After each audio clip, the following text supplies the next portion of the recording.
Hi, everyone. It's Amanda Abaya here, author of Make Money Your Honey, founder of Make Money Your Honey, and founder of the Persuade to Profit program, and also Money Poppin' Sales Training and the Make Money Your Honey Mindset Training. And I'm here with one of my clients, Michelle Jackson of Michelle is Money Hungry, who expressed to me earlier today that I've really helped her overcome some money mindset blocks through my teaching. So thank you, Michelle, for coming on and sharing those with my audience. Hey, everyone. Thank you for having me, Amanda. So first, let's talk about how you started experiencing shifts just from reading my book, Make Money Your Honey. Well, one, it's always interesting to read something that a friend has written. I'm really fortunate in that I have a lot of friends who've written some really impactful and interesting books, but I found Make Money Your Honey to be, one, it's just kind of an effervescent energy to it. It's a really fun book to read. It's not judgmental about why people do what they do with their money. And it's for me, one of my favorite books from one of my friends. And the reason why is I love the idea of loving your finances and doing things to cultivate a positive energy around that. And also the name is awesome. We'll say that as well. And it is actually a resource that I love to share with people because I think it's a very empathetic approach to personal finance. So let's also talk about, because you have been in some of my coaching programs and we've had conversations one-on-one. So let's talk about some of the money mindset shifts that have gone on for you, because you've been a client of mine for about a year, right?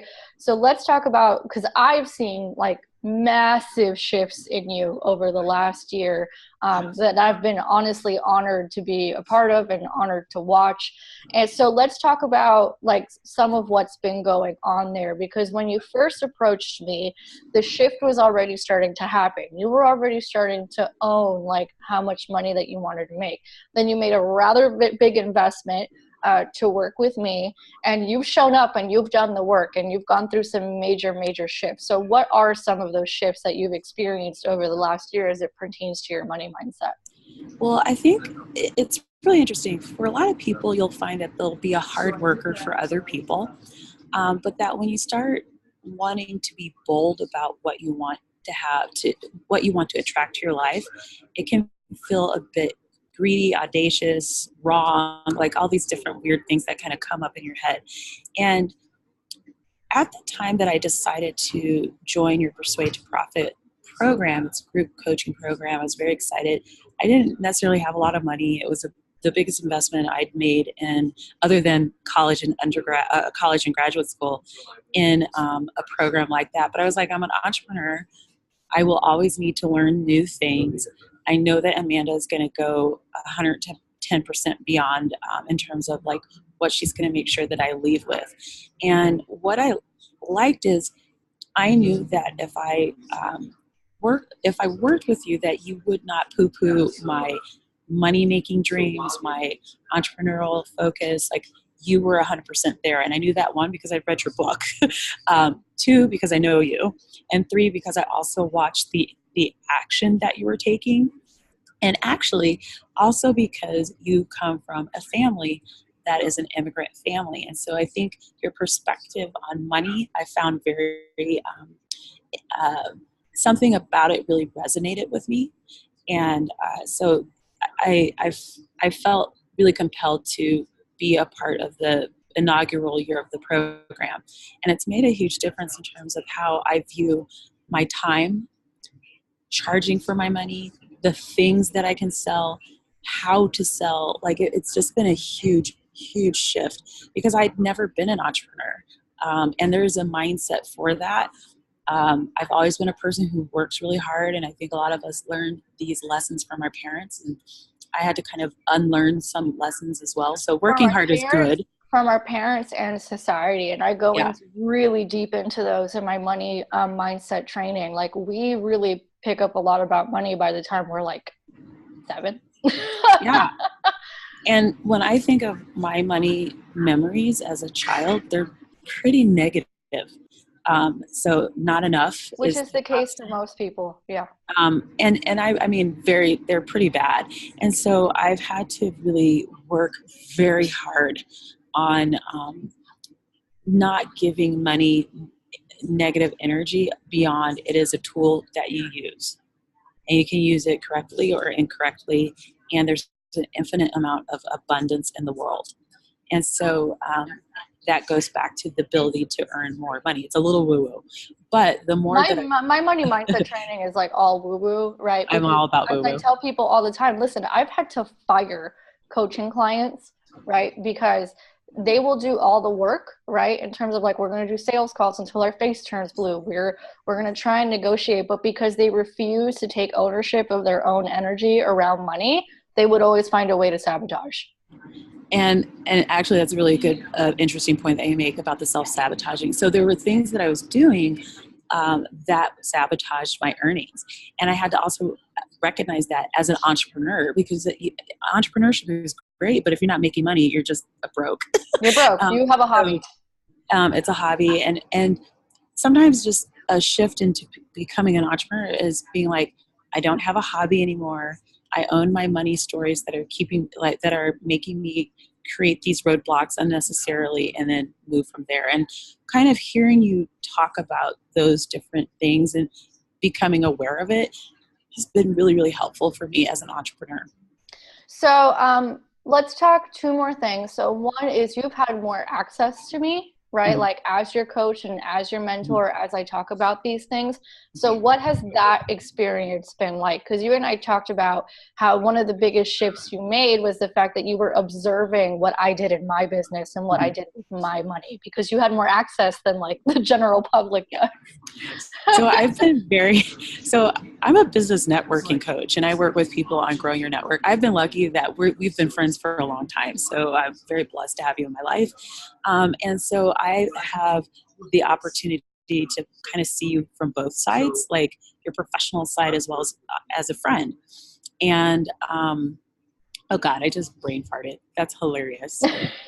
Say that again. So you had more access to me as a client in terms of my professional side and my business side. I need more coffee. So I'm going to take some too in a second while you're answering. Right. So how did having that access to me and access to me, I have a problem with some words because I have immigrant parents. Like sharp cheddar cheese is one of them. Anyway, and that's salmon. And salmon. Salmon's a hardcore one. So anyway, how did having more access to me and observing me more in a professional light because you were a client, how did that help you with your own money mindset? Well, what I liked seeing about like kind of what you were doing was kind of your evolution as an entrepreneur, and also how your money story affected what you did as an entrepreneur. And you're like, look, I am, can I say a bad word? Yeah. Okay. I give no shit. I'm going to be earning my coins. And so I loved that you were completely unapologetic. You brought 110% to anything that you did. Your clients, if they worked, got results, or at least major shifts during the process of getting to those results. And so I just loved that I saw your hustle, saw your marketing. So that was a big thing, like how you're always constantly marketing, which I think a lot of people really don't understand how much you need to be marketing. I loved how you implement. You don't overthink things. And so I barely think at all. That's what I tell people. I'm like, listen, you give yourself too much time to think. Mm-hmm. That's when self-doubt creeps in. And that's one of the things I cover in my money mindset training specifically, right? Is you cannot give yourself that space. If you're overthinking, it's because you're not busy enough. And I would have to 100% agree. So this year, I decided not to travel. And the reason was I was like, I really need my business to do certain things. And in order to do that, I wanted to give myself the time and space to focus and do it.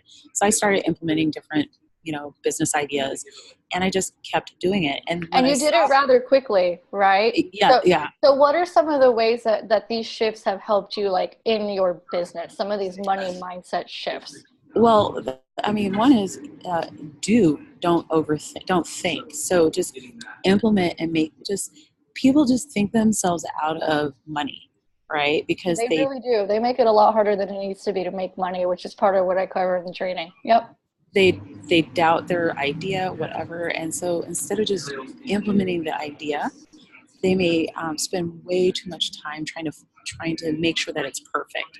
So I'm like, it doesn't need to be perfect. It just needs to be done. And then you can improve it over time. So I've made thousands of dollars over the summer just as a result of one tiny project, like one random thing that I did. And then I noticed a result. I created a course within like 4 weeks of doing it, and I sold it. And I keep selling it. And so I just want people, and I learned some of that just by watching you. You're like, I noticed this, let's make a product. I noticed that, let's make the course. I noticed that, let me coach you on that. And so I think a lot of people have no idea how many opportunities they have to make money based on what they know. But a lot of times they talk themselves out of those opportunities because they want to be perfect, or they want to be the most like esteemed individual, or they want to make sure they have credentials. I'm like, sometimes life is your credential. Mm-hmm. You know? Mm-hmm. So those are a lot of the things that I cover in my money mindset training. And I'd like to get your thoughts on this specific one because you mentioned earlier, this is one that I specifically cover in my training. And I want to get your thoughts on it because you come from academia and you are a recovering under earner. I'm a recovering under earner too. That's why I'm so good at teaching this, right? And you are someone who has come from a place of service. And you mentioned earlier in this interview that, you know, when you start owning how much money you want to make, it could feel kind of gross, right? Mm-hmm. So how did you overcome that? That's actually one, or how did I help you overcome that?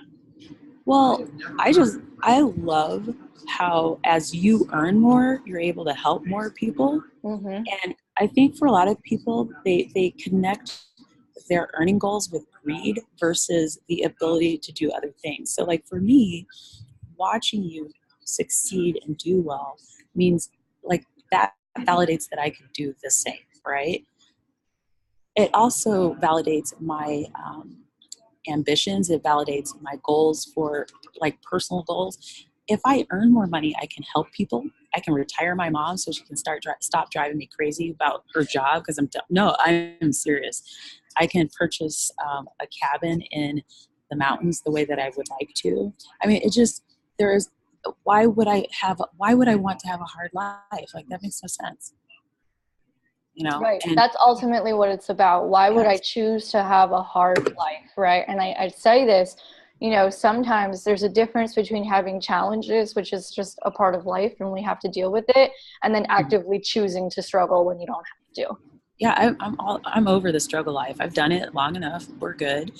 And I want to be in the position to help other people. And in order to do that, you need to make money. And I don't like working for other people. In order to make money and not work for other people, I need to charge money. I need to be completely energetically comfortable with that. And as you can tell, even though I have my sunglasses on, I'm all about that life. Every time I get a payment from something that I've done, it feels wonderful, like really exciting. It's like a dopamine rush, right? Or an endorphin rush, actually. And knowing that I can just, A to B, like think of something, help people solve their problem and make money is the best feeling ever. And And I look knowing that, forward to making more. and you having a lot of experience in personal finance as well, and I talk about this very openly, most of what we've been taught about money as a society is bullshit. Yes. Complete There's bullshit. tons of money out there. The system as it's set up is to keep us from fulfilling our, how would I say it? Like Our there's potential. our potential. And honestly, in 2018, 2019, 2020, from now until the very far future, we have the internet. And the internet is a huge opportunity for people to make money as entrepreneurs. And it would be crazy if you've been thinking about being an entrepreneur to sit on that. Do not wait. All right. So thank you, Michelle, so much for sharing your story. I actually, in my money mindset training, I actually talk about how these cultural myths and this whole system, which is not set up in our favor at all, I No. debunk all of that. So thank you so much for sharing your experience with the money mindset shifts you've experienced from working with me. Thank you so much, Amanda. And I just continue wishing you so much success. I love watching what you're doing, and I love being a part of your community. All right. Thank you, Michelle.